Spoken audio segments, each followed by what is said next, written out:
Corneille a-t-il écrit les pièces de Molière? Question qu'on va poser à notre invité Marc Tourneboeuf. Bonsoir. Bonsoir. Merci d'être là. Vous êtes auteur, comédien de l'affaire Corneille-Molière qui se joue en ce moment à la Comédie Bastille à Paris avec Isabelle Leyer. Bonsoir Isabelle. Bonsoir. On est très heureux de vous recevoir. Et je signale aussi que Marc Tourneboeuf a notamment reçu le prix du meilleur auteur au prix Cyrano 2022. Voilà, ça fait plaisir, on le dit.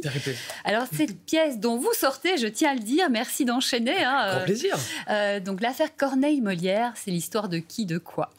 Alors l'affaire Corneille-Molière, déjà pourquoi raconter cette histoire? Moi je suis tombé sur une émission de Franck Ferrand il y a quelques années qui évoquait cette histoire, donc l'ombre d'un doute.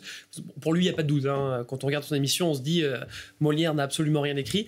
Et c'est assez fascinant, moi qui suis fan de littérature du XVIIe siècle. J'ai regardé cette émission en me disant je ne connaissais pas. Et derrière, en fait, il y a un super site tenu par les professeurs de la Sorbonne qui dit que Corneille a bien écrit ses pièces. Et a bien écrit les pièces de Molière? Que Molière a bien écrit ses pièces. Ah. Oui, c'est ça. Tout le monde n'a pas la même théorie. Ouais, tout le monde n'a pas la même théorie. Et tous les éléments viennent toujours se contredire. Et à partir de là, je me suis dit, mais c'est excellent, on ne peut pas savoir. Et j'avais envie de raconter l'histoire de ces jeunes gens qui sont dans cette situation, qui mènent l'enquête. Ça se passe en 1968, qui mènent l'enquête et qui sont confrontés à un doute vraiment insolvable. Oui, c'est donc basé sur des faits réels. Et il y a un monsieur dans la vraie vie qui a presque toute sa vie s'est battu pour essayer de comprendre et de détailler cette théorie. Ouais. En fait, Pierre-Louis. Ouais. Il y a eu un film il y a quelques années, Pierre-Louis, qui est un érotomane, un personnage très très haut en couleur, qui buvait, je crois, 5-6 litres de Mariani par jour, c'est un vin. Et puis, qui a écrit sa théorie en 1919. Justement. Alors, qui a sorti sa théorie devant les docteurs de la Sorbonne et qui a été complètement rabroué à l'époque. C'est vraiment un personnage fascinant. Pour le coup, lui, il a avoué sa vie, il passait des journées enfermées avec la littérature du XVIIe siècle, à comparer les auteurs, les rimes, etc. Vraiment, il a flingué sa vie là-dessus. Et il en est devenu un peu fou, même. Ah bah, il est devenu complètement fou, bien sûr, parce que vraiment, il n'avait pas du tout la reconnaissance de ses pairs. Et c'est que plus tard, dans les années 60, 70, qu'on a ressorti un peu cette affaire, et jusqu'à aujourd'hui, où il y a encore quelques semaines, on voyait Franck Ferrand et Francis Huster se crêper le chignon en direct. Sur le sujet. Vous les avez invités à voir la pièce? Et non, non, j'aurais dû, clairement. On leur lance l'invitation. On les invite. Sûr, ouais. Et vous savez quoi, pour leur donner envie, on va tout de suite regarder un extrait. Allons-y. Corneille est un auteur comique condamné à écrire des tragédies, qui a besoin d'argent. Et d'un prêtre, non. Pour écrire librement ses comédies sans maculer sa gloire de tragédie. Et si Corneille avait tout écrit? Regardez là. Pierre-Louis compare les rimes des deux pièces et la ressemblance des vers. C'est la même construction. Nous sommes devenus la risée des milieux littéraires. Je n'ai pas le droit de parler de tout ça. C'est terriblement excitant. Il faut faire quelque chose, les dénoncer. Vous ne m'apportez que des arguments que je connais déjà. Il y a une voiture qui nous suit. Je veux faire quelque chose qui a un peu de sens. Oh. Il y a un petit côté escape game, Cluedo. Ouais, très inspiré de Da Vinci Code, hein. Ouais, pour sûr. Mais le tout basé sur des faits réels. Je tiens vraiment à le dire. Toutes les preuves historiques qu'on amène sont véridiques. Alors justement, donnez-nous des exemples de preuves que Molière aurait eu donc un prêtre plume. Enfin, ouais, Corneille aurait écrit. Donc celles qu'on amène dans la pièce et qui sont les plus troublantes, c'est que Molière n'a rien écrit jusqu'à ses 36 ans. Ça, c'est vrai, c'est avéré. Ça, enfin, justement, c'est là où c'est passionnant, que ça va déjà commencer à se contredire. Molière n'a rien écrit jusqu'à ses 36 ans. Il va à Rouen, où réside Pierre Corneille, et là, soudain, il sort une pièce en 5 actes et en vers, qui s'appelle L'Étourdi. Donc, soudain, on passe de quelqu'un qui ne sait pas tenir une plume, ça c'est son premier biographe qui dit que Molière ne savait pas écrire, qui s'appelle Grimarest, à quelqu'un, soudain, qui, boum, écrit une pièce en 5 actes et en vers. Molière va à Paris, sa pièce L'Étourdi connaît un succès fulgurant, et Corneille, qui n'a jamais déménagé de sa vie, qui est à Rouen, va également s'installer à Paris.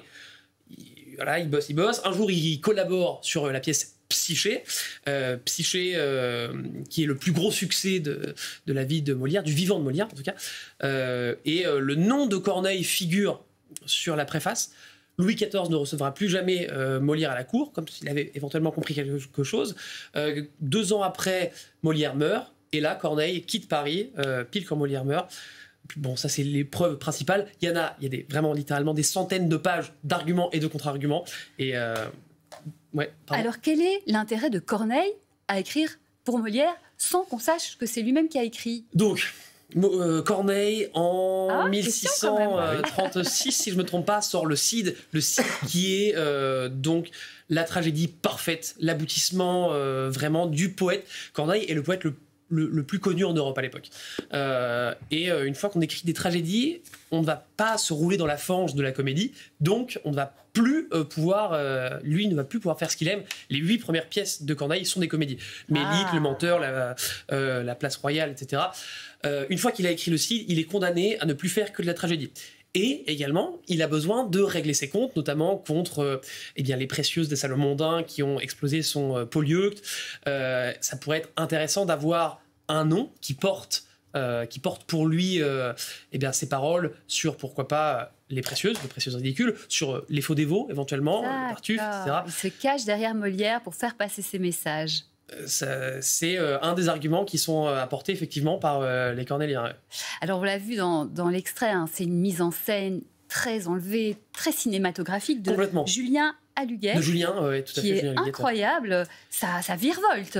Parce que la pièce a été écrite, et Julien m'a énormément aidé là-dedans, a été écrite un peu de manière effectivement cinématographique. On passe d'une ambiance à une autre. Il y a 35 personnages pour 5 acteurs. On passe d'une époque à une autre, d'un décor à un autre. Ça s'arrête pas. Les scènes sont très courtes et on cesse de faire des bonds dans le temps. Donc il fallait pas forcément quelque chose de marqué sur un point de vue scénographique. Il fallait quelque chose d'enlevé qui pouvait juste signifier. Et c'est ce que Julien a réussi à faire avec cette mise en scène très épurée. Très réussie. Donc et résolument moderne. Vous l'avez dit, vous êtes 5 sur scène. Il y a aussi un musicien qui fait les bruitages. Exactement. C'est génial. 5, mais combien de personnages? Donc à environ 35. Il y en a vraiment, c'est des petites apparitions.